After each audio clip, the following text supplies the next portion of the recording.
couple Bitcoins. Pull up on my Nakamoto. Hello, everybody. Welcome to Blockchain Dynamics. Show number 14. We're really happy to be here today. 14 shows in. That intro track there, of course, from Grammatic. The song is Satoshi Nakamoto. Check it out. It's Grammatic, very dope. Off the Epigram album. And yeah, welcome to the show, show number 14. We've got a lot of fun stuff lining up. Huge news in crypto this week. Obviously, I think pretty much everybody knows about this Bitcoin pump. Bitcoin's up. And everyone's happy, right? Yep. Or confused at the very least. And, things are happening. That's the bottom line. We're going to dive straight into the content. We got some news. We are now on Stitcher. Do you know what's that all about, Juke? Well, it's a platform for podcasts, which apparently is popular because our Leone Labs friend asked us if we could get it on there. And you know what? Nice. That's no problem. So it's so on there we now are. For people that enjoy Stitcher. Yeah, if you like Stitcher, check us out on that platform. We wanted to mention that we are aware of the fact that we did have some audio issues last week. And so essentially we're working to fix them. We hope you guys like the sound quality better this time. Yep, that seems to be one of the, of course it's going to be a learning thing as we have been going, and we've been getting better and better. You can go back and listen to episode 2 if you want to hear some really bad audio. We're not audio engineers, but we're getting there. We're getting there. We're getting better, so there's that. And we're going to try to make it loud. Yeah, we want it to be loud. Loud and clear. Okay, so next on the docket, small correction. Oh yeah, this is once again me because I'm just a mistaker. So he also does like the majority of the actual work. For the I said that. So we were talking about the Mineum winners, and like my favorite one I thought was Condiomir's one of A Shadow on a Mountain, and I was actually talking to him about that, and he was like, "That's the one that wasn't mine." So I just thought I'd say that because I'm not sure whose it was. I never looked that up, but if they or someone knowing them happens to listen and was like, "Hey, that guy's an idiot." Sorry about that. But yeah, so Condiomir, a little small apology there, but he has done some dope art for this Mineum thing. Well, and he had won. He had won the contest, and he did win the bounty. So congrats again to Condiomir. And you know what? We're doing the last. This is the last week. I think so. Yeah, because the ICO just ended today. Well, the Mineum Twitter contest week 3. We're announcing the winners once again. I'm going to actually start with what is number 3rd on our list, but only because it's Condiomir again, who has once again won the prize for the best Mineum-related graphics this week. Congratulations once again to Condiomir. I got to say it comes to no surprise at this point, but I think he's earned us the 3 consecutive bounties, in my opinion. The Twitter account that retweets the most Mineum-related content went to Waqid Mukti. Waqid again. He's been stacking up rewards in this competition as well. So. Never misses a retweet, apparently. Yep. Yes. Congrats to you once again, Good Waqid. job, man. Nice job, dude. Number 2 on our list, the Twitter account that tweets the most Mineum-related content went to Widget Get It. Widget Get It. We've had him on the show before. He's a really cool guy. He's always he's always into kind of interesting projects, and he always finds good stuff to. And a great tweeter. Yep, and he's got a great Twitter presence, good at promo, that kind of stuff. So congrats to Widget Get It. Brendo, do you know what the catchiest, most unique, and well-worded tweet was this week? I would really love to know. Which one? What the catchiest tweet is, yeah. Well, I don't know, but I know who won it was Comprendrine56. Comprendrian56. It's at Comprendrian564. I'm looking through his Twitter right now, and I can't see which tweet is actually the one, but I'm just going to read one of his tweets. Okay. Well, one of them's in a language I don't speak. But another one, great news, Mineum is on cyber.fund/radar. Don't forget to participate at mymineum.org. So there's Comprendrian564. Congratulations, man. Congratulations. And as usual, the prizes will be coming to you in a little bit. Yep, so there's your Mineum Twitter contest winners. 3rd and final week. Thanks to Mineum for letting us host the contest. Yeah, we really enjoyed that. If anybody else out there ever needs things announced, hey, let us know. It's no problem. Yeah, it's fun, honestly. Sweet. So, moving on. Really, the big news this week. Bitcoin. Has got to be. It's got to start at Bitcoin. Yep. The roots of our economy. Yeah, the roots of everything that we're doing, and it's been I think a lot of people have been expecting this Bitcoin surge. They've all been saying it will happen, but I mean, everybody's been, saying it with one hand and pooping in the other, or whatever. Or at least sometimes selling or shorting or whatever. But Yeah. in this case, It's up. In this It's case, certainly it worked up. out. Bitcoin's way up.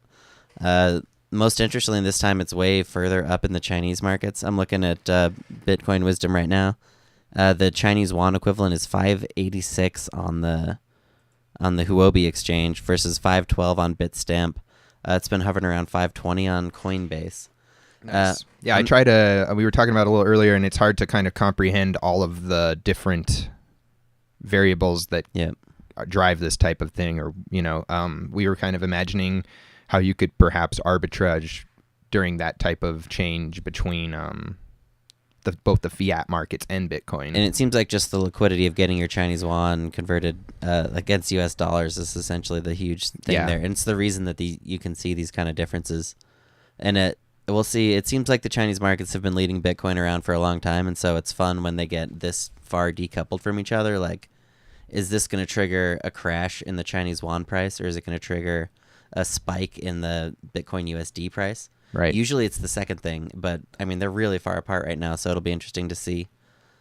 People are saying that this is because of a devaluation of the Chinese yuan. Well, that would make the most sense to me. And it essentially creates like a rush of interest into Bitcoin. Right. As always, I'm a little skeptical in terms of, obviously there's a market maker out there with just a shitload of Bitcoin, and they're the ones who are deciding to make these huge buys that are driving the market forward. But they don't just do that in a vacuum. They're acting on these the signals from the market. So and I think maybe that indicates that I don't know exactly what I mean totally by this, but Bitcoin could be more stable than the Chinese yuan during that period of time, right? So people that have the ability to throw their money in there, or even for some period of time, they know that they kind of, I guess it's a gamble, of course, but maybe they're betting that that's what everyone's doing, right? Bitcoin's not going to go down. They know that the Chinese, to get to that point, like, we haven't been to the point where it's like the dollar's crashing, so we're buying Bitcoins to protect our value. That would be an interesting day. Exactly.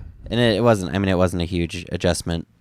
These yuan adjustments are pretty frequent, so it's not like this isn't really crushing news for regular people in China. But I think for investors in China, it is a big thing because it's something maybe they weren't expecting, so it's kind of triggered this kind of rush. But again, it's tough to say. Obviously, the news can't tell you everything about what's going on in the markets. But and so related to that, we've discussed a little bit time here and there about how people actually feel both ways. Excuse me. It feels like in the community, but we hear a lot how Bitcoin goes up, alts go down.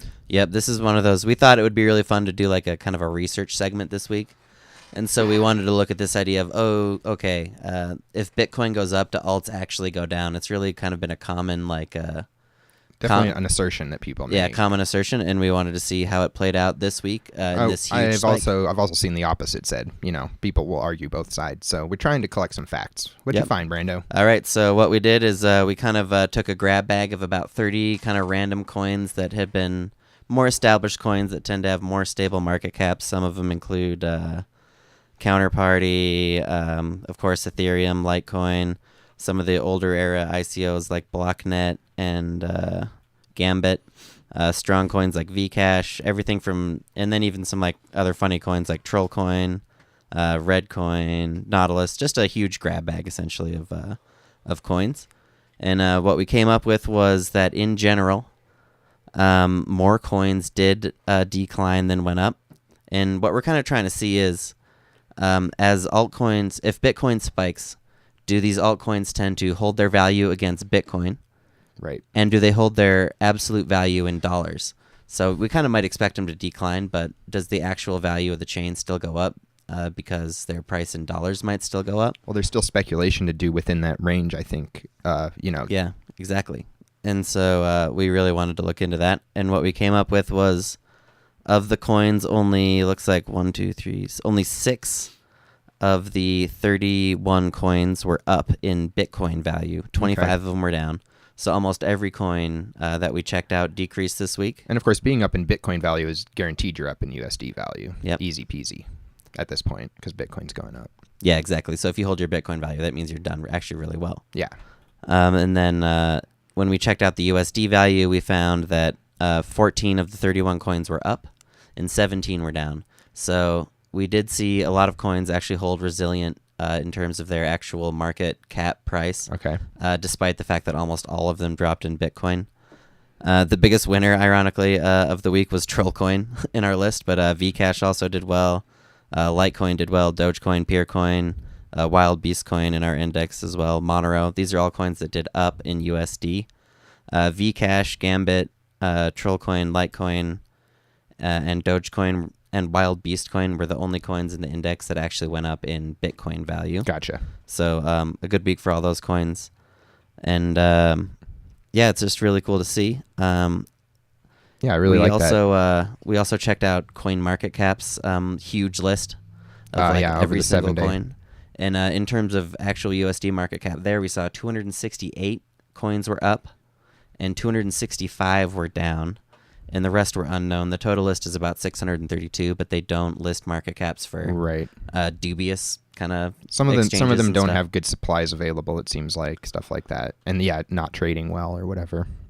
So I guess in conclusion, essentially, what we've seen this week is that definitely Bitcoin prices are down for the majority of altcoins across the board, from big coins like Ethereum even down to small coins. But in terms of actual USD market cap, we're pretty much holding flat. So it's kind of interesting. I was wondering, before I was usually of the impression that I would expect the values to go up, but I feel like I've kind of been trading in a bubble a lot of the time too. You're right. And so to get this broader data set is really interesting to me. Yeah, it is really interesting to me as well. And it does seem like it's the market cap that stays flat in these Bitcoin pumps so far. But again, this is just one small data point. Yeah, exactly. Well, it'd be fun to keep going forward, keeping track of things in this manner. One thing that I notice is that it really is inconclusive. It seems like, it depends on the coin. There's no guarantee there. So yeah, definitely. We saw a post on STEEM today where he's like, wow, all the alts are green, and yeah, despite the fact Bitcoin's going up. And I mean, so that's one guy's perspective, right? I mean, right. It's really easy to be like, what the heck are you talking about? But at the same time, that's what he saw. So someone sees it. Yeah, and I know personally, most of the coins that I'm holding were down this week. So that was my experience this time around. I've seen more stuff going down than up. That's for sure the feeling I had. But everything was, I wasn't necessarily attributing it to the Bitcoin rise specifically because things had been up. Yeah, that's true. And yeah, and it's essentially a lot of altcoin markets are still rebounding off like pumps and stuff. So, but yeah, I guess there's our first analysis of the big question: do alts go down when Bitcoin goes up? Thanks for that, Brando. We'll just slide right into the Bitcoin Talk new posts. Yep. Our next segment, as always, we're going to talk about all the new posts this week in the announcement section. The new posts. Announcement your section. fresh announcements. The first one we are going to speak of is YoCoin is going to a new blockchain, and it's going to have a few changes as well. YoCoin's a pretty well-established blockchain at this point. They've got a pretty strong market, and it seems like they have a really active community. So they're doing, there's about, as of this podcast, they have about 3.5 days left on this swap. Okay. And doing a pretty quick one. Yep, the market is up already a bit, but it seems like this would be a pretty strong, if you're somebody who likes to look at takeovers and swaps and stuff, this might be a good one to jump on board because it's holding a strong price. It's held a strong price for a long time. It's always had what seems like a pretty strong community. They have some kind of fun like side futures. They've got the blackjack site, all the... Yeah, it looks like a pretty, I don't want to say standard, but it looks like, a community coin. It's like it's a service-based coin. You know? They're building it around the things that you can do with YoCoin. But overall, I think they've done a pretty good job of it. So I was... yeah, this looks really clean, at least well presented. Exactly. I was more impressed with this than I am, I guess, with the typical, like, we're going to do a new swap or whatever. Okay. And it's trading... Where is it trading? I didn't see that. It's got to be somewhere, right? Let's see. Where are you at? Oh, yeah. They're on C-Cex. They put C-Cex on there. That's an oversight. Yeah, you don't want to have safe C-Cex on your chain. That looks like the exchange. C-Cex is the only one you're going to need to worry about that it's on. AllCureX, is that still going? It is, but the volume is so incredibly low. I mean, maybe if for some reason there was Right. a trailing bid or something, but most of the time it's always going to be like you're paying twice as much on this weird. It looks like Low. it does still have a bit of liquidity on C-Cex, so that's one to watch, I suppose. It's always tough to see these a relaunch where you can't actually get to the coins easily. Right. Up next was the AnonCoin hard fork. AnonCoin hard fork. I learned something new about AnonCoin this week. What's that? It's based off a Bitcoin core instead of the usual coins that are based off like Shadow Cash and other altcoins typically. So that was interesting. So apparently the point of this hard fork is to just keep up with the current Bitcoin core upgrades. Seems I like a suppose. smart thing to do. So yeah, there's not too much otherwise interesting here. AnonCoin's been around for a long time, but it's the standard Anon suite of futures, integrated Tor, I2P. It's mostly mined out at this point, so it's just doing what they've done, and we're happy to see them continuing to stroll on. Yeah, cool. This next one was NXT 2.0. This raised my eyebrow. Yeah, I thought this was really interesting. NXT, of course, one of the most famous early IPOs that just kind of... Definitely would have been an amazing one to have the courage to bot in on, right? Yeah, seriously. They blew the lid off Proof of Stake. They also kind of blew the lid off side chains with the original NXT assets. Yep, doing all those. Everyone was posting them for a while there. And Yep. they're still... I've never, of course, traded any because it just seemed like a really obnoxious step to me. Yep. But I've been close occasionally. I'm like, man, I kind of wish I had I wish I just did it. But in the end, never have. I would be curious to know what the most successful NXT sidechain is. I don't have any insight on that. Me neither. That'd be really interesting. But so anyway, NXT 2.0, they're coming out, and I didn't really know what to make of this post. They make it sound exciting just because like, oh, NXT 2.0 is coming up. But essentially the big future that they're rolling out is that they're going to have parent chains and children chains. Okay. But what I don't understand is exactly how that is different from what they already have. I mean, they kind of already were one of the first coins with NXT 1.0 to bring out side chains. So I couldn't really understand. Yeah, I can't say that I understand What the specifically improvement- either. What I understand from it though is that they feel like they've learned a lot during NXT 1.0, and I don't know the reasoning, but it seems like building a new one must be the better option from their perspective than simply upgrading NXT 1.0 to do whatever they're envisioning. Right. I don't know if it's a total rewrite or what. This one would be great to hear more about from somebody that's deep in the project. One thing to note that I saw here was so from what I'm reading, if you have a NXT 1.0 assets, those are going to be available to you on the NXT 2.0 chain from its genesis. Yeah, so this is what really gets interesting. This coin, it wasn't clear to me why the technical reason for it, I guess, and I would like to get more insight on that. But in terms of like from my trading sense, there's some really cool shit going down here because they've got this. They're gonna keep the NXT 1.0 chain going essentially, and then anybody who has NXT 1.0 just gets NXT 2.0.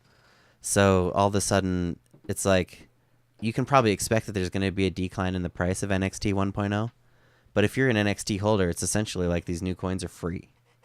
So I mean, I think that in terms of creating an incentive to build a market, they're onto something really smart here in terms of leveraging their old blockchain for this new one, because they're gonna jack up the price and the volume on their old market and the new one with this distribution scheme. Yeah, it's really interesting and a little bit tempting to me at this point to get some NXT. I haven't taken that step, but I guess to re-describe it in my own words and make sure we're on the same page is that basically if I had NXT tokens, I would end up with both NXT 1 and NXT 2 tokens, and then the only way I could possibly lose then is if NXT if one of them was worth nothing.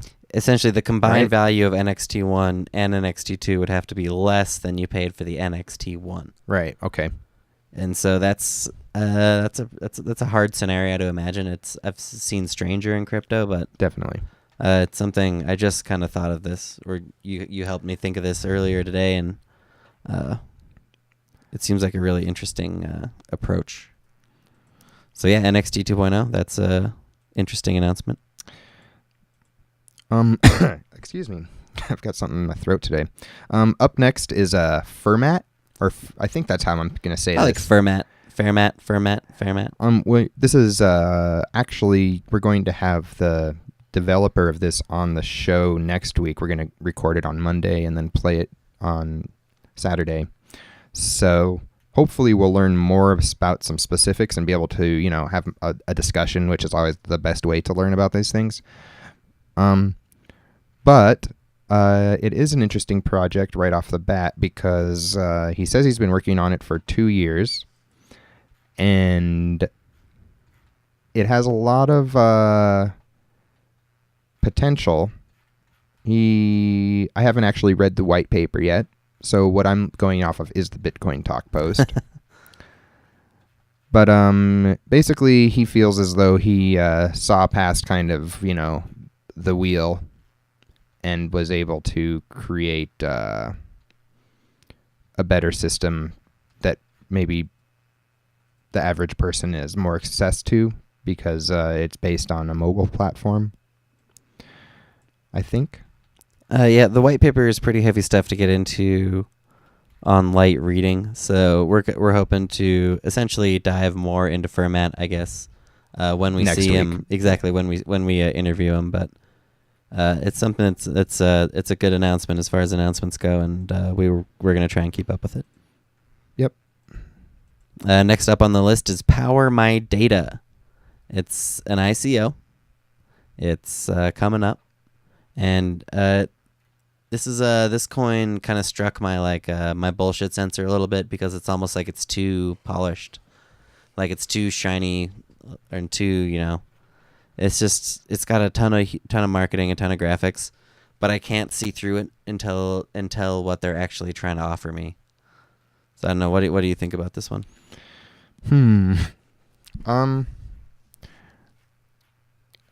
It's interesting because there's been another what's that one that's Rayblocks is an interesting one. Yep. That has a ad blocker involved in it. And so, Rayblocks, the concept there was essentially he was giving away the Rayblocks on the one hand. Right. And on the other hand, you used the Rayblocks to run the ad blocker. And so in a roundabout way, you're paying him for the ad blocker, right? Right. But I never used that part because there's such good free ad blockers. It's like I can. Right. It's almost like they're saying to those freeware developers that they're making a mistake by giving away their software or something like that, or like, Yeah. And I can kind of understand that in a way, but I guess my overall point is that I'm never going to pay for an ad blocker until there's not a good free one. Right. We talked about this a little bit last week, where it's really cool to see people offering blockchain alternatives to a lot of services that we are used to. But if a lot of the times it turns out that a blockchain isn't the best vehicle for something. And so ad blocking is obviously something that everybody likes, but for the time being, the freeware ad blockers seem to work well enough. Yeah. So there's not a huge incentive to migrate to a blockchain there. But I'm not sure that's what this actually is, honestly. It's kind of, there's so much written here that it's just gibberish, man. I think it's just they just want to make it sound like super legit so that they can get you people create to a do it. profile, number 1. 2, we make your data anonymous. 3, marketers pay for that data and you get 90%. They send relevant offers. I don't know, man. So this is like the opposite of an ad blocker. This is like an ad inviter. Yeah, something like that. It's more like surveys or something, but it's hard to see. Maybe we've got this one all wrong. It's got the newbie. I know. It's got it's got a newbie So hard dev, to which tell is sometimes. annoying sometimes. And But on the other hand, it's an upcoming ICO, which is Right. like the that means we might never see anything again. This could be somebody practicing making graphics. Yeah, it's just like an English language exercise or something. So, yep, that's Power My Data. We'll try to keep track of it, but sometimes these ones get lost on us forever. Well, it might never make it to IPO, but we'll see. Right. Next up on the list is Debit Coin. This one was funny to me. It's like they called it a DAO. Right. But as far as I can tell, they're almost using it as a buzzword at this point right here. Yeah, exactly. The specs are just like a completely normal proof of work coin, but they're like, oh, they say it will function as a DAO, and yet the DAO is a piece of software. So, I'm not sure exactly what they mean because they don't seem to be planning to copy the. Yeah. It's I don't think that this is too legit looking. But rest easy. There's a 40% pre-mine, so. Oh, nice. Nothing to fear. So yeah, in the pantheon of announcements, you can probably forget about Debit Coin. But these guys have pools going. Do they? Yeah. Which ones? Any big ones? Nope. Small ones. What do we got? Mindblocks, Y-Pool, Cookie Pool. Cookie Pool's a new one. I haven't seen him around, but I saw him on a couple different coins this week. Nice. So yep, Debit Coin. Next on the list, ShieldCoin. And this is I don't know. Does this get the crown for the shadiest launch of the week? What do you think?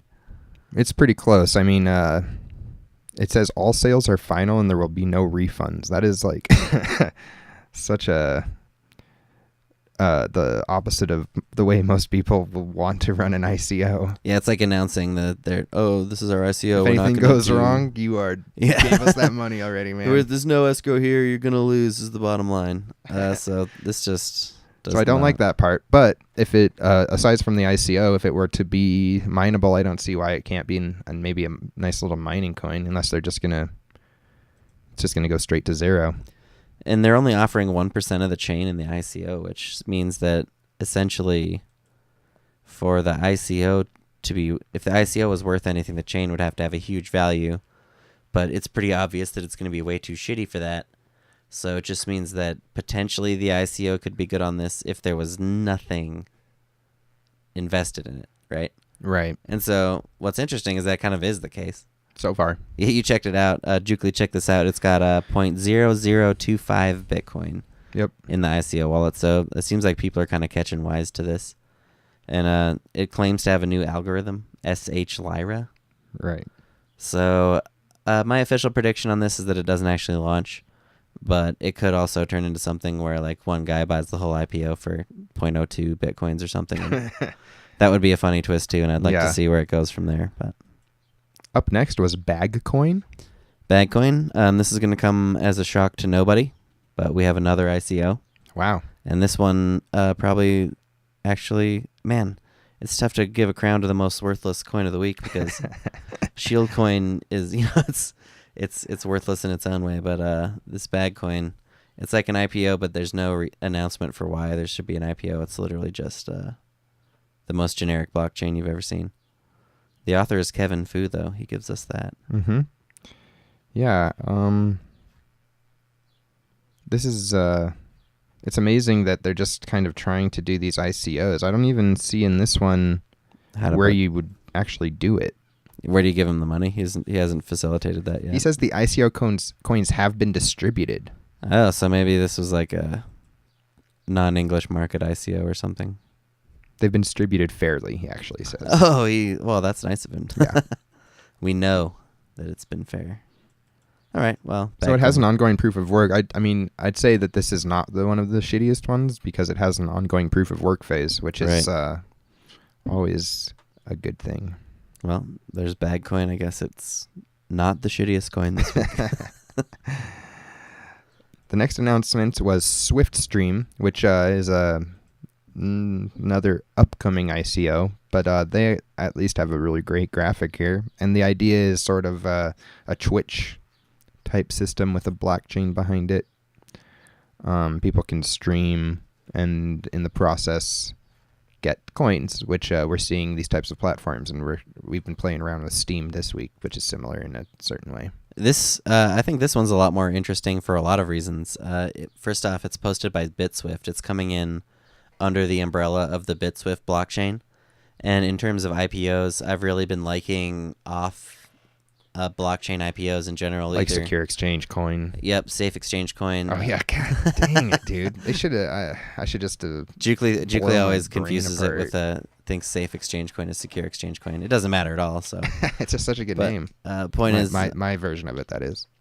ETH ICO has obviously been doing really well. Right. But any ICO essentially that's not based on Bitcoin has been really popular. And so I think that as far as the ICOs go this week, this is probably the most interesting for me. Nice. It's coming from the BitSwift guy, and he's also hitting on a really, like a buzzword-heavy, really trendy market by going after the Twitch TV type streaming thing. And so I think that this will definitely be one to watch. I don't think this is another one where it's just announcing something that's coming up. Yep. As far as I know, so. Yep. So we'll try to keep track of these ones again. This is one where it has huge potential. So yeah, exactly. If this is going to happen, I feel like we'll be hearing about it with or without our intention. And there you have it, SwiftStream, one to watch. Next up on the list, BeamCoin. BeamCoin. BeamCoin. It's just is a. You know, we have a great spread of coins this week. We have some really awesome, exciting stuff like SwiftStream, and then we have some incredibly bad stuff. And I think BeamCoin probably falls into the latter. It's got the 20% pre-mine. It does have mining, but it's script proof of work, and then it's got a huge pre-mine, huge bounties, and there's an airdrop here. Oh, it's probably the most. Nice part here. Let's see how it works. Other than a newbie, everyone can participate. So you just have to private message the dude, and you can get some free Beam. Well, I guess if most of the airdrop goes to, or if most of the pre-mine goes to the airdrop, then maybe I was too harsh on it at first. Yeah, that's always the first trust fall. Yeah, exactly. It's got these huge bounties, so obviously there's a lot reserved for that. And it also has the signature campaign. So it does, there's not a lot to be confident about on this one. But as always with airdrops, you might as well sign This up. is far from being the worst coin this week. Let's put it that way. Yeah, I guess that's true. Let me check out the picture too. I didn't look at it. BeamCoin? Oh, okay. It's not much. It's just a little picture light. Okay. Light beam. Up next was GokuCoin. GokuCoin. Good old Goku from Dragon Ball Z. Yeah, believe it or not, this is not the first Dragon Ball Z coin that has been released. This might be the best in terms of the presentation. Do you think it's funny how nobody ever calls hey, you better call a lawyer when people do Dragon Ball Z shit? Yeah, nobody. They just don't care. It just seems like it's already has to cross a country border or whatever, and I think a lot of times people like to call copyright on this stuff, but then it's all so low profile, low key, under the radar that the copyright doesn't become an issue. It's tantamount to drawing a picture of Kanye being the exception because Kanye West is unique. Yeah, he's definitely exactly. He's fiery. Got fired up. Kanye gets fired up. But I would love to see something like that happen again, honestly. I mean, that there's no better advertising for the world of altcoins than somebody getting sued. And that was the highest profile lawsuit that we were privy to. I mean, that actually almost single-handedly brought us close enough to DogeCoin to begin this entire experience. Yeah, exactly. In a funny twist of events, the Kanye lawsuit is actually partially responsible for both Jukely and I being in crypto at all. Because we were like, oh my God, we saw this Kanye lawsuit and we're like, crypto's still happening? In the New York Times, which felt like a hilarious place to read about it. Yep. So we were like, oh my God, crypto's still happening. And then we checked out and saw what was actually going on with Bitcoin was like $1,100 at this time, and Dogecoin was just coming up. So we're like, oh my God, we got to get in. And it's been fun. We've had a lot of fun since. So too bad. Okay, back to GokuCoin. Which probably won't get sued, but it would be nice if they did. Yeah, it would be nice if they did. But on the other hand, this dev's kind of seems like a shitty coin. This seems like a little bit of a joke. or at least I don't see it having any innovations happening. They're having blockchain issues. One of the pools is closing it down. So that new pool, Cookie Pool, listed it and then is shut down pretty quickly. That's not a good sign. They've got a Facebook airdrop, but only for 200 people, and they don't mention any other specifics about it. And it's got a humongous pre-mine, so... Oh, you can't find Jukely on Facebook. So we'll probably see it on YoBit, and then it'll go to 1 Satoshi. But up next, these guys are way closer to maybe getting sued, and they're calling it PayPal crypto. On the vein of coins that are gonna incite a copyright lawsuit, this is just called PayPal crypto. That'd be, I mean, if for no other reason to draw attention to it, then I think it's great. Of course, the coin itself is super generic. So the question was really going to be, will it launch, and will it be so under the radar that nobody cares? Oh, it looks like it has launched. Maybe it has a Windows wallet available. I don't know. Yeah, I think it did launch. But it's a 33% pre-mine. I guess my point being, the only thing that could come out of this is them getting sued, and that would be the best case scenario for all of us. And them. Yeah. And them. But I find it unlikely. I don't think they're going to attract enough attention for that. Yeah, I don't think so either. It's just going to go right to zero probably. Yeah. And, once again, they might put it on YoBit and sell them at 1 Satoshi for a few hours, but nothing else going on there. And that was it. That's it for the new coins this week.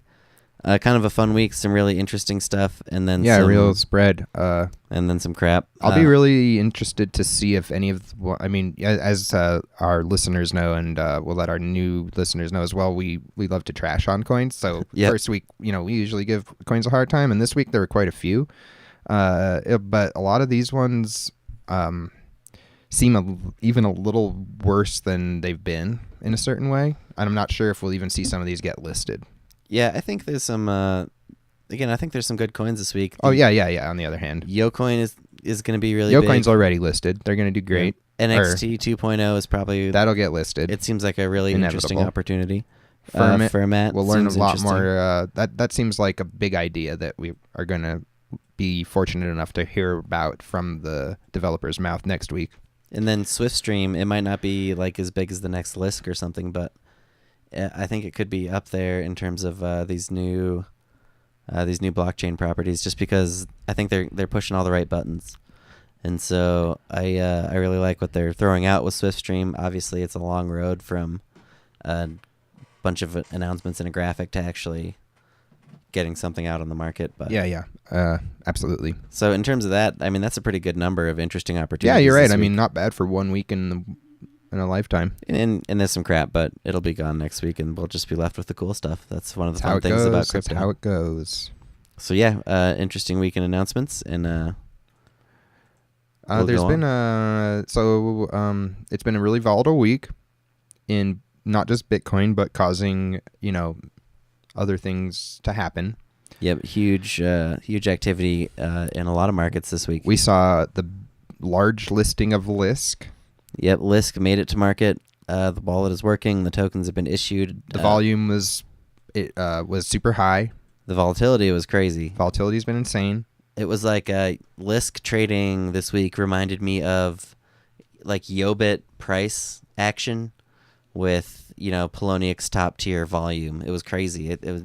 I bet for people who really love like huge volatility swing trading, they must have just been loving LSK. I know.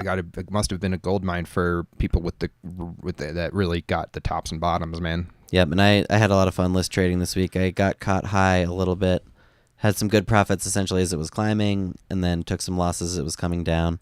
I ended up coming up slightly ahead, but didn't. Yeah, and I was in on the ICO. Yeah. So that was a nice position to be in, but I was kind of close to the whole.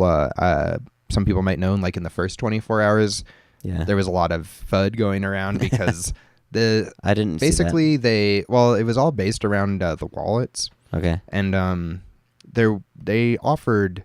It was funny because I was kind of comparing it to Ethereum in my mind, which I was also in the ICO for. So let me think about them for a second. In the side of Ethereum, I guess I'll talk about first. They had only the Linux wallet to start, and they had not the best instructions. Although they were there, they were just kind of disjointed, and you had to kind of put it together and find like those 3 extra commands that for some reason somebody put the wrong syntax in or left them out or whatever.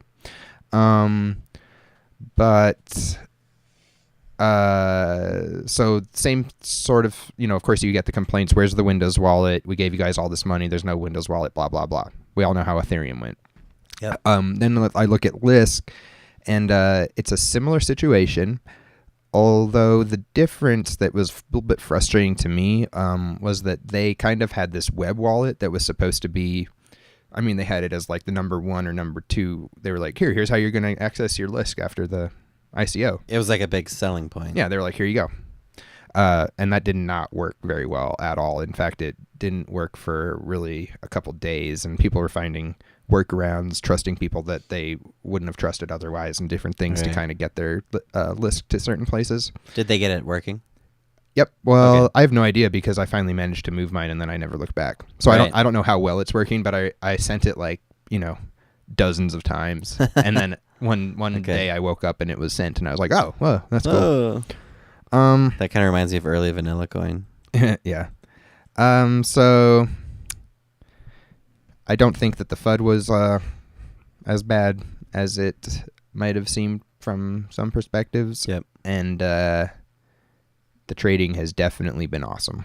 Yeah, the trading's been crazy, like we said, and I think they've established themselves just already really well in the market space, and I couldn't pretend to make a prediction about the price from here. No, I couldn't either. Anything could happen. So yeah, this will be a really fun one to watch.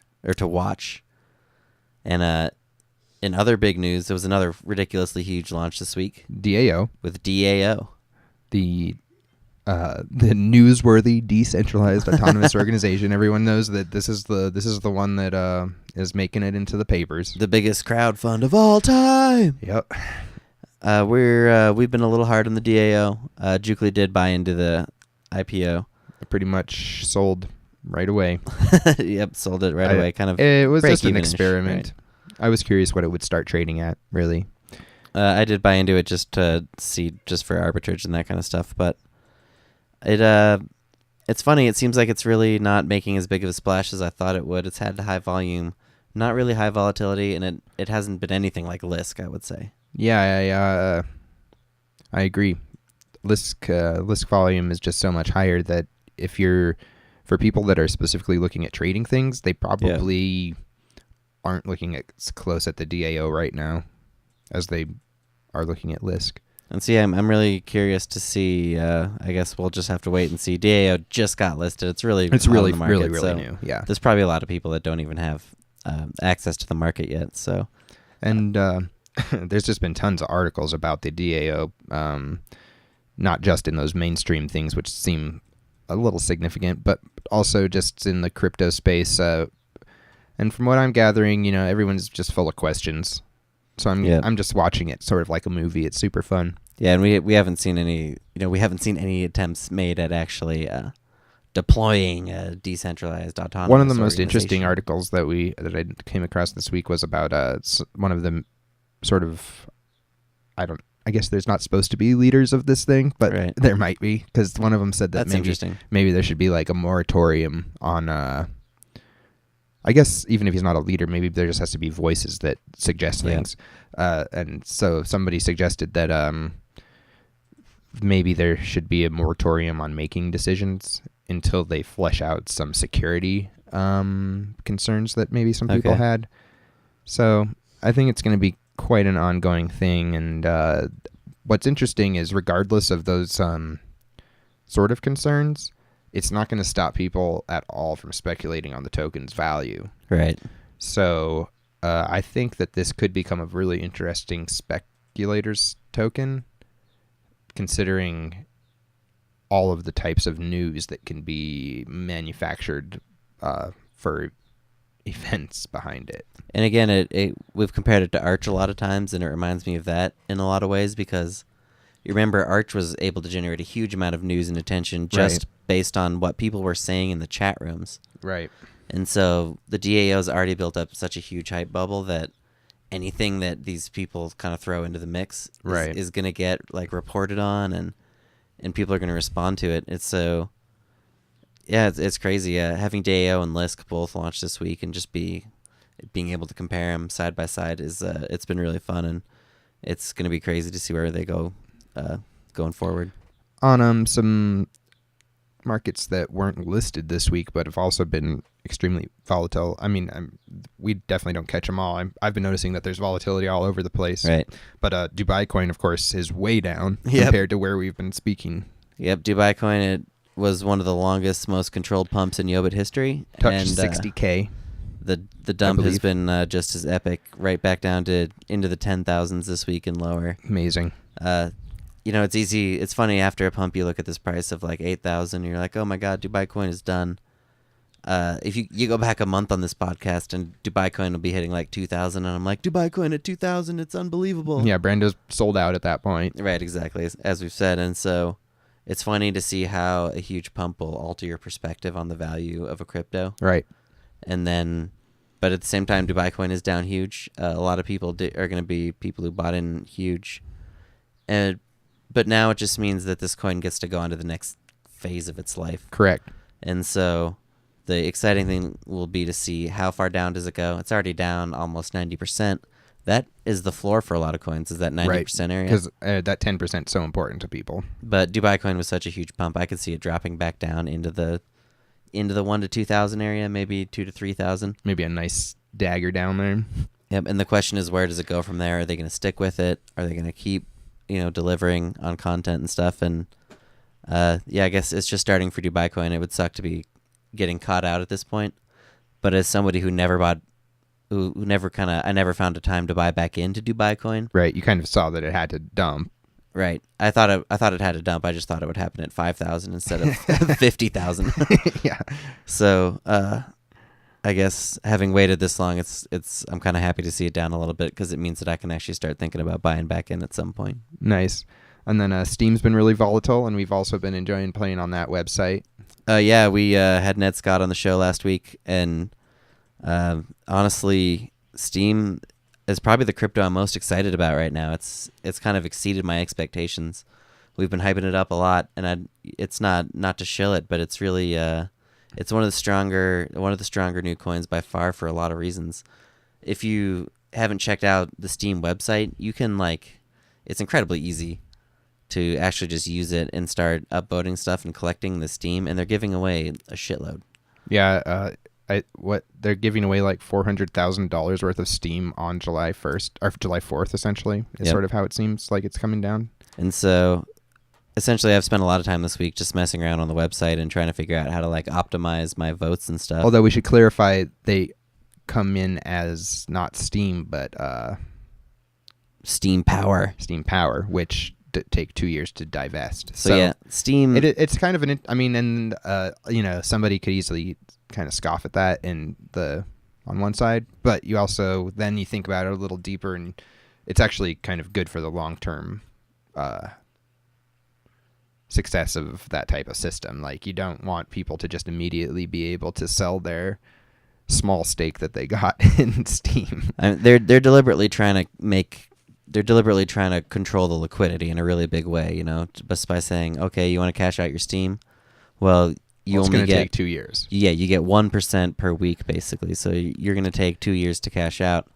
So on the one hand, that can be frustrating, and then they also, they have a great deal of control over the blockchain, and that frustrates people too. Kind of a resentment that goes back, I think, to the dark coin days for a lot of people. Sure.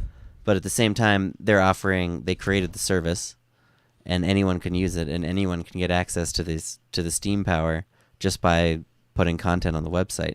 Right. And that's the whole point of it, right? They Right. created this thing, and the whole point is they want to drive this huge incentive towards people Like I was participating. Right. I was telling Brandon Doge and our listeners as well now, like, if you have any original content, this is a really good time to put it onto Steam It.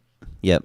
Because most of the content being posted is simple reposts of what you would see on Reddit, and so people aren't particularly upvoting that at the moment, it seems like to me. But whenever there's original content, which has mostly been about Steam or cryptocurrencies so far. They're getting really upvoted, but there's been some that, was talked about, like gardening, blah, blah, blah. I guess my point being, we're trying to emphasize the ease of which you can now get a little Steam for this next little period of time. Yeah, it's some of the easiest money, I think, in crypto that I've seen. We'll see what happens to the price once the Steam power does start. The money won't be distributed until July. Right. And so, and then after that, you can cash it out at the 1% per week rate. So we're really curious to see what happens to it when we hit that point.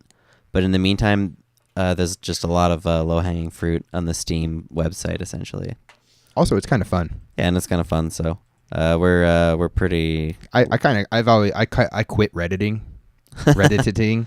Done Redditing because he's long ago I did. Oh, right. Like literally, I used to check Reddit all the time because it was kind of fun. It was my replacement to Dig, and I didn't check it for a long time. But now it's been kind of revigorating that type of feeling because it's fun to upvote things, thinking that I might on July 4th get compensated for kind of anything, thinking that things are good. So yeah, Steam, we're pretty hot on Steam. Market-wise this week, it had a really kind of like a flash pump almost, up to 150,000 Satoshi. Now it's back down to around 100,000 last time I checked. But that's a great price, and it makes it one of the highest valued coins in crypto already. It's like 7 or 8 in market cap globally. That's kind of insanely high. And it's because they have the liquidity so tightly controlled on it. And 99% of the coins are locked up essentially in Steam power or whatever. Right. And so that goes back to like what's going to happen when some of this stuff starts hitting the market. Right. Yeah. And that'll be really interesting to find out. And we'll see. It's obvious that there's money behind it, and so we're curious to see just how far it'll go. Those are kind of some of the bigger volatile markets that we wanted to talk about. There's been a lot of red as well. Yeah, mostly down, like we mentioned earlier. Most of the markets are down versus Bitcoin, but that's to be expected because essentially the Bitcoin pump has kind of reset stuff. Also in news, that Mineum ICO ended today at 116.5 Bitcoins, which is just, they blew their goal out of the water. Yeah, I was going to say, I was kind of expecting him to close in 40 to 80 range. And so to have him come out at 116.5, good job for them. And we're happy about this one. I'll kind of say a bit of what I've said before about Mineum. It's an old idea, cloud mining operation, publicly funded, crowdfunded, but it's never been done legitimately. It's always been somebody being like, "Oh yeah, I'm running a cloud mining operation," but they never actually had any equipment, or it was like LTC gear, it was like miners, it was all just smoke and mirrors a lot of the time. Yeah, it was all full of bullshit. And so these guys have so far walked the walk, and as far as I can tell, kind of doing it straight up. And I really hope that's how it plays out in the end. And I'm really curious to see what the end result is. Yeah. Like, is it going to be profitable? We'll see. Right. Because even if they follow their plans, there's no guarantee of success. Yeah, exactly. They could do everything right, and maybe people lose money. They could do everything right, and it becomes something bigger than they ever thought. And so it'll be cool to see what happens on that one. So the end of that has arrived, and the mining, we'll let you know when that begins. That's not for a little bit. Up next, we're going to talk about the coin listings. Listings. Of course, that's a big thing for a coin, is to actually make it to the exchange. Yeah, fun week in listings this week, mostly because of the coins we talked about earlier. The double dual listing. Yep. The two big dogs, Poloniex and Bittrex, both listed LSK. They both listed DAO. Which opened, and they both had high volume openings, which just opens up these arbitrage opportunities, which is the safest way to trade. Yep, and it's just a lot of fun for anybody who likes to trade in the high volatility markets. If you're just buying, it's tough to just buy in early when a coin hits the new exchange because it usually dumps essentially. Usually it'll come in really high and then drop like after a day or two. And so if you're going to trade early, you really need to be either scalping or doing arbitrage or something to offset it. But if you can get away with that, it's a ton of fun because you get in on this early market that otherwise most people are kind of scared to mess with. And also Bittrex listed Krypton. Yeah, this was a coin, an Ethereum clone from the Covertress. Covertress? We don't know how to say. I thought it was covert, Covertress? like a spy. Oh, nice. Okay. Well, yeah, they listed Krypton, and kind of surprisingly quiet, honestly. Pretty low volume, not much change in price. So this was an interesting one to see, and I wonder if maybe the Krypton community was expecting something to happen that didn't. I don't know. I mean, they've had a loud community. I've noticed they've been wanting to be on Bittrex, and yeah, they've been so pushing. I think it's cool to see Bittrex receptive to that because it felt for a while like they might not care about that type of thing. Yeah, it seems like that's a good point. So they haven't listed a lot of coins like this in a long time. Right. So maybe they're kind of opening the gates a little bit, which I would be all for, honestly. Yeah. Cryptopia had a nice slew of listings this week, starting with Espers. This is honestly the most interesting. Maybe I won't say the most interesting because LSK and DAO are huge, right? But in terms of small coins, this Espers listing on Cryptopia is one of the more interesting ones for me because Espers had this huge hype building up on Nova Exchange, and then Nova Exchange essentially went down. They got compromised, and they are still working on it. I have been keeping track of that. Oh, interesting. I didn't know that. Well, cool. But now the only place to trade Espers has been YoBit, which you can't trade it. They only have Satoshi markets, which you can't trade Espers against Satoshi. Yeah, it's absurd. I checked today. There's been over the there past has been week. A little trading. Yeah, there's like little flickers of trading, but it's not a real liquid market. It's either somebody buying from themselves or people that don't know what's actually happening. Right. So now Espers on Cryptopia. You can now trade it against their ETH base pair, their LycanCoin base pair, and their Doge base pair. Nice. And I saw they had orders up on all of those. Awesome. Which essentially now there's I managed to get some Espers at 6 Satoshi earlier. Cool. And I don't know, I feel good about it. That puts it at about a 250 Bitcoin market cap, which is pretty damn high. Still high, yeah. But the fact of the matter is Espers has always seemed really strong. And so now essentially there's an opportunity to get in again. And it seems like with Cryptopia, the prices are kind of where it actually makes sense to do it. Cool. There's plenty of room to go down to. I might regret it, but I'm pretty happy about being able to trade Espers again. Nice, man. They also listed Berncash. I don't know anything about this. Is this different than the other BeamCoin on YoBit? I'm not sure. I wrote Berncash because that's what it said in the tweet, but when I think first that is wrote it, the I one thought it on was the YoBit. same one. So I think it had the same ticker, right? BERN. And maybe hand in hand is Trumpcoin. Well, here's Trumpcoin. Trumpcoin had a good week this week, man. It's back up a little bit, up to 4,000, and once again proving that it seems to be the dominant of the politics coins right now by far. DubaiCoin was listed there. Yep, a little late on that one. I don't know. It was probably the DubaiCoin people that posted it up there. Right. Like we said, DubaiCoin's going into phase 2, and part of that is being more broad based, and so they're gonna want to be on more exchanges, and so I think that getting on Cryptopia is a good move for them. Nice, yeah. LycanCoin. LycanCoin, like werewolves. I think so. That or the there's like some sort of plant or something that's a lichen as well, right? Yeah, that's LyChen. Oh, okay. So this must be the werewolf version. Yep, this is LyCan, which is like a werewolf. But I don't know anything about that. And they also have GlobalCoin. That must be all around the world, perhaps some sort of blockchain. Yep, global. Just like, every blockchain is kind of global by definition, so good luck to GlobalCoin, I guess. YoBit didn't list anything. I think Blacksmith was hammocking this week. Yeah, this might be the most surprising news of the week. Nothing from YoBit. No, yeah. The previous 2 weeks, it was like 10 coins a week. They're just gone nuts. Yeah. Well, they kind of listed almost everything. Yeah, that's true. Like, what's left?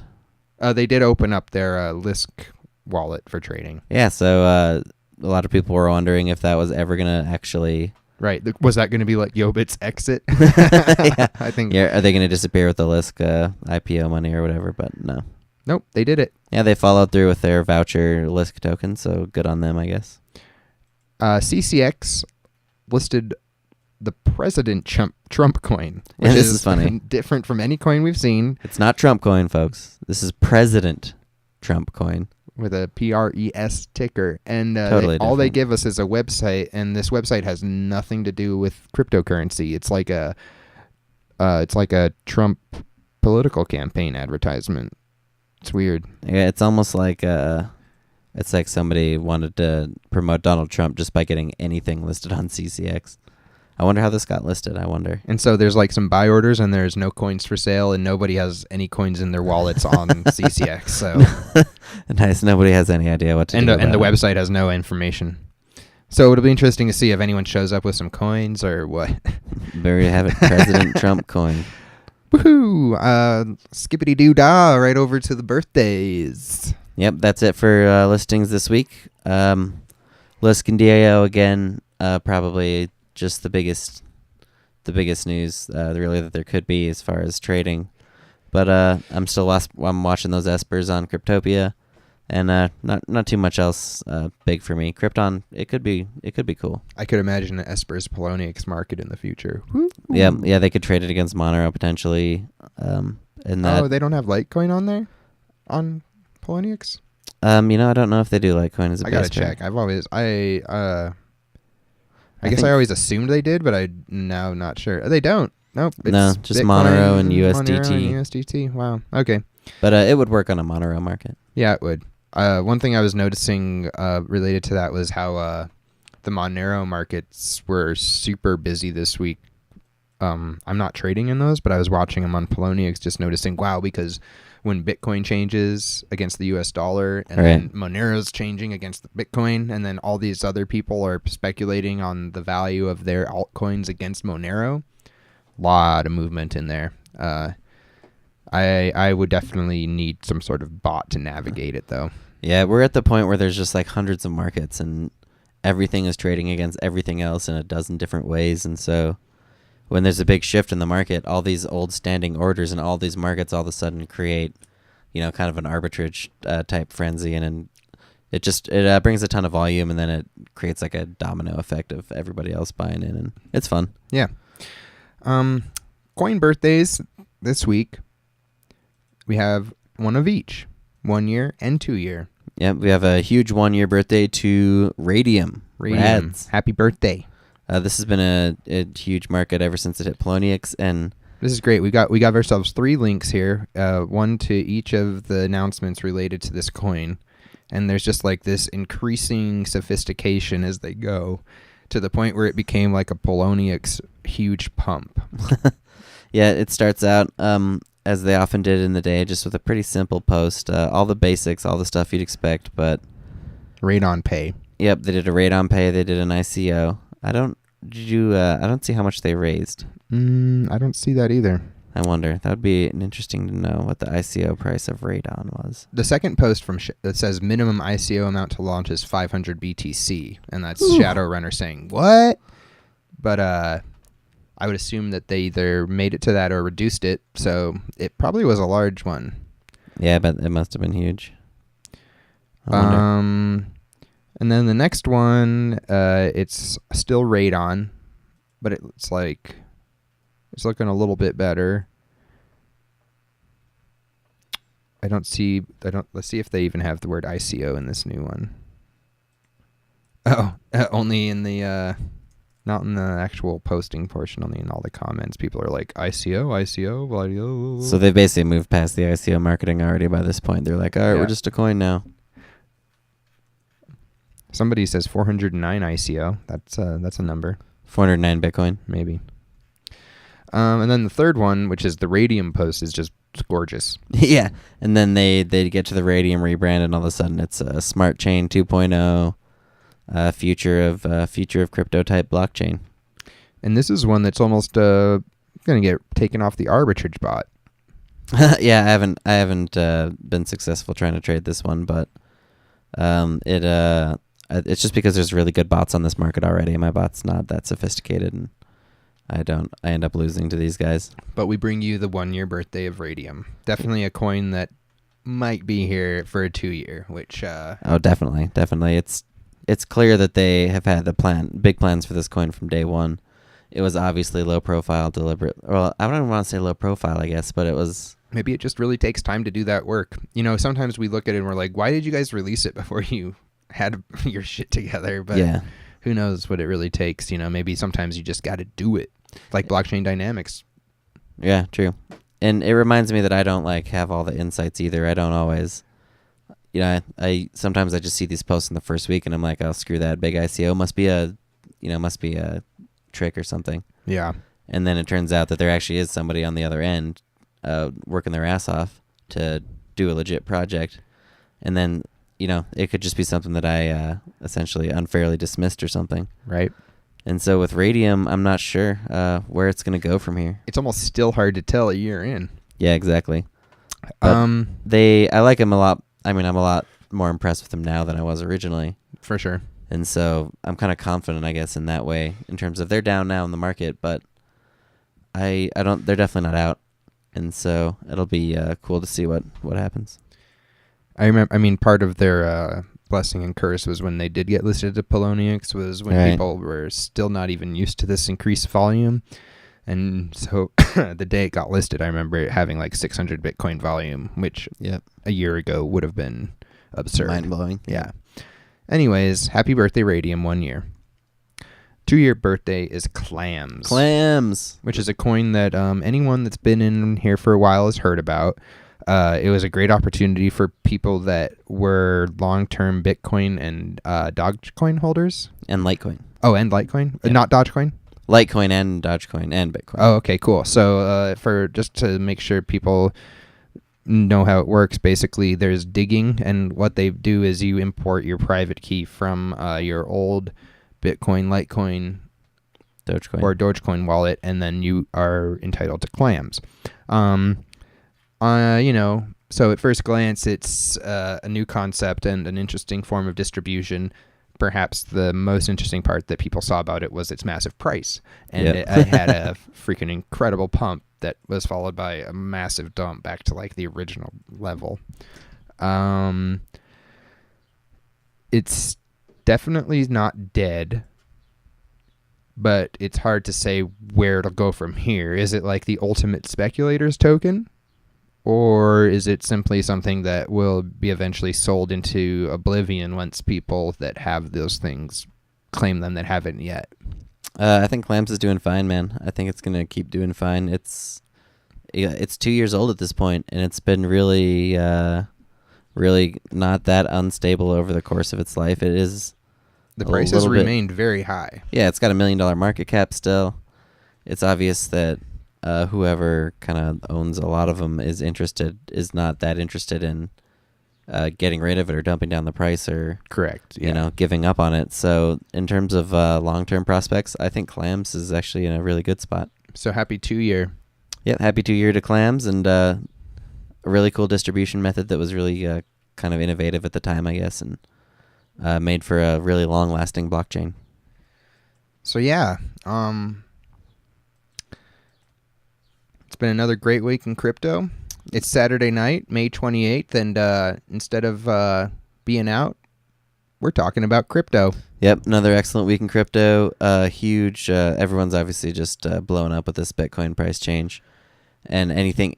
It's really exciting, I guess, when Bitcoin gets like this, because anything could happen now. There's no telling what the next week's gonna bring. There's definitely new people coming in. There's no denying it, man. Yeah, exactly. I mean, huge.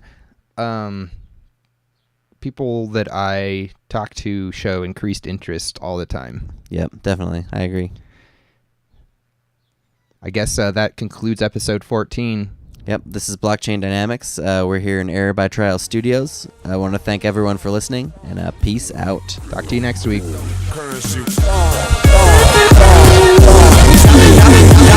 A couple Bitcoins. Pull up on my Nakamoto.